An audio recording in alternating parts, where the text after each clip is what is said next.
Time for your quiz review. So this is our quiz for the week. It's going to be solving quadratics. We're going to be using factoring and also writing equations from solutions. So that's Monday, Tuesday, and Wednesday right there. A lot of this stuff is going to look very familiar. It's a little bit cramped for space, but I'll do my best to make it all work. So we're going to start off easy with factors that have already been, equations that have already been factored. Now, knowing this, we're going to realize that we're going to set each of these factors equal to 0 and then solve. So it's going to be really easy for these first few questions. So x plus 9 equals 0 means we're going to have to subtract 9 from both sides. So negative 9 is one of my solutions. The other one is x minus 1, which means we're going to have to add 1, which means my solution here is going to be x equals 1. So my solutions are 9 and 1. Now, the next one, you've got a little bit of a mix-up here. Not mix-up, but changing speeds. Remember, if this is outside, but it's not plus or minus anything, it is still a factor. So this one is just going to be set equal to 0, which means that 0 is one of my solutions. For the other one, we're going to solve it like we would have solved this one. So we're going to add 5 to both sides, and x equals 5. So my solutions here are 0 and 5. When we have x minus 12 squared, what this actually means is x minus 12 times x minus 12 equals 0. Now the nice thing about this is that even though there are two factors here, since they're the same, we only have to solve it once. So this is just going to have one solution. To x minus 12 equals 0, we're going to add 12 to both sides, and that is going to give me a solution of 12. Here we have the fractions. This is one we had a little bit of a trouble with, but we did a decent job. So we're going to do the same thing here, set each of these equal to 0, but in this case they're going to be 2 steps instead of just 1. First we're going to remove whatever number is being added or subtracted. That'll give me 2x equals negative 3. Then we're going to divide whatever number is in front of x. So in this case x equals negative 3 halves, which is that answer there. Over here, same process, we're going to add 2, which gives me 5x equals 2. Then we will divide both sides by 5, and my other solution will be 2/5. Okay? And the last one is just a combination of one of the more difficult ones. I'm going to move over here because it requires a little more space. And then one of the easy ones, x plus 4 equals 0. So subtract 4 from both sides, and I get x equals negative 4. There's one of my solutions. The other one, I'm going to add 9 to both sides, which will give me 5x equals 9. Then I'm going to divide both sides by 5, and 9/5 is my other solution. So if it's already factored, pretty simple. Next we're going to move on to doing it by using factoring, and if you'll notice, all the questions on this page are all a equals 1, but they also need to have an equals 0 in them. If they don't, like this one, and this one, we will have to move stuff around to make it work. But since this one is good to go, we're going to go ahead and start. A, B, and C. A is 1, B is 9, and C is 20.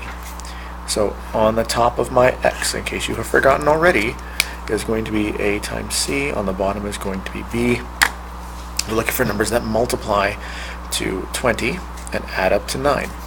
Now, as a reminder, I probably won't do this on every single problem.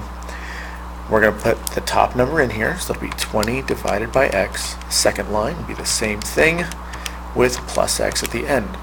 We go to our table, and in the far right column we are looking for a 9. Now, I see 2 of them right here. I'm only going to pick 1.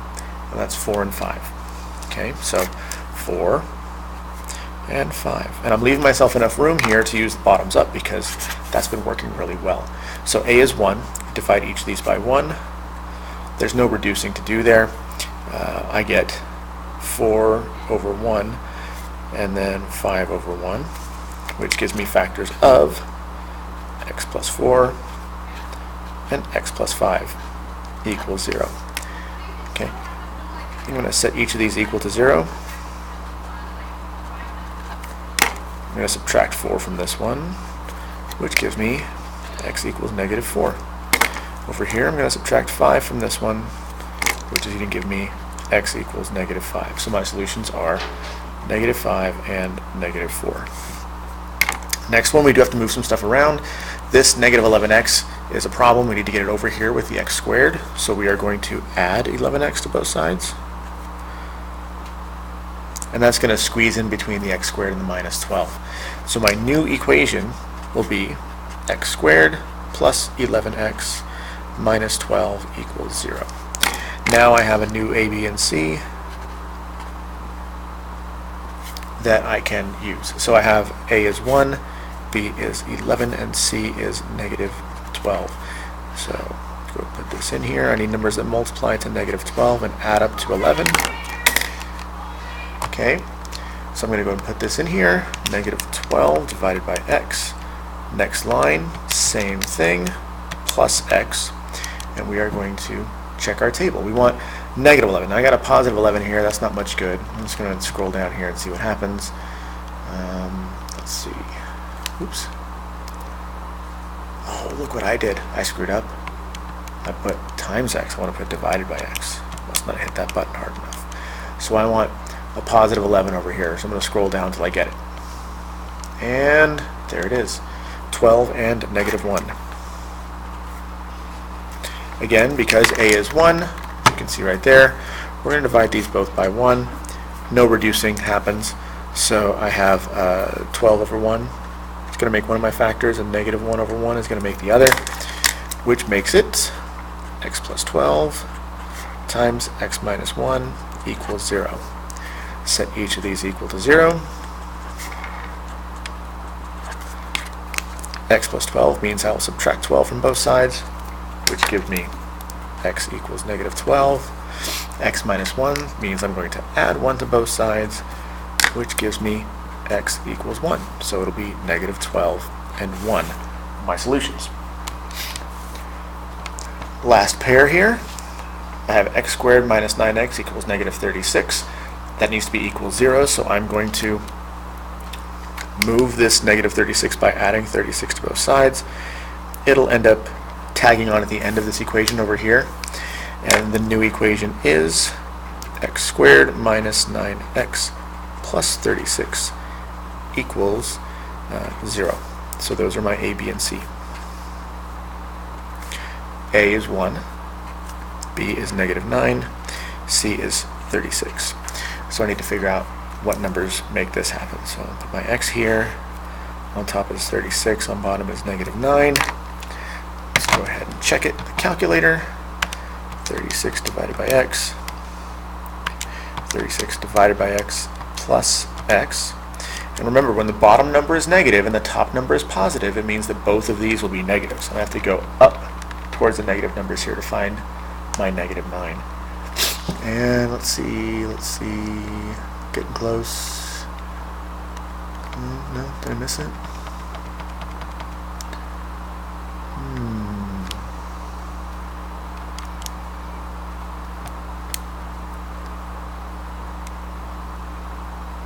Well, looks like I made a boo-boo. In this case, it is not factorable, so this would be a prime equation, which means we would have to use a different method, which we'll talk about next week, to find the factors. Luckily, we've got plenty of practice on this one, so it's not a huge deal if this one got messed up by me. So let's take a look at the next one. The next one, we have x squared minus 12x plus 40. Looks like the right format, but this needs to be a 0. So I need to subtract 5 from both sides.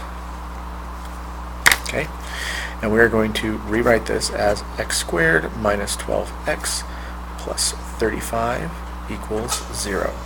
Okay, here's my a, b, and c. A is 1, b is negative 12, c is 35. And this one does work.